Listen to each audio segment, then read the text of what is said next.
Yung usap sa inyo mga lods, no? Mayroong nag-comment sa atin. Ano daw ba ang pangalan ng amplifier na to? Kasi siguro, balak na mag-sit up, balak na mag-DIY, balak din niya gumawa ng mga mini video. Okay? Ang pangalan ng amplifier nito ay Hi-Fi Bass Power Amp.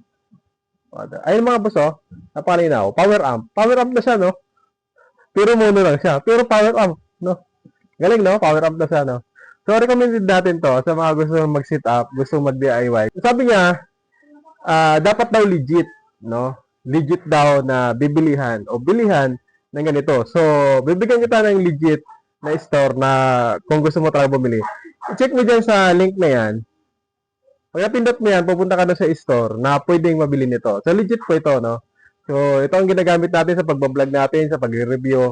At ginagamit natin to sa mga sound check at sa mga other speaker na kaya pa nito. Ang PMPO watts nito ay nasa 1,500. Pero ang true RMS nito ay nasa 150 to 300. Pero 300 watts kaya naman niya. Basta mataas lang yung supply nyo. Halimbawa, supply nyo nito ay, ang pinaka-maximum supply kasi nito ay nasa 24 volts.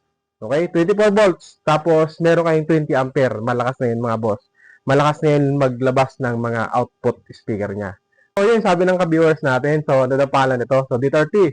Ayan. So, kung gusto mo bumili nito, giwan ako ng link yan sa comment section para makapag-order rin kanin nito. Para patunayan ko sa inyo na maraming gumagamit nito, example na lang to. Di ba? Napakaangat. O, ito pa. O, ito pa. At ayan. Napakaraming gumagamit nito. Kasi bakit? Budget amplifier. Napakamura. Tapos, sasalpahan mo lang siya ng speaker na match dito. Ay talaga magkakaigi nga.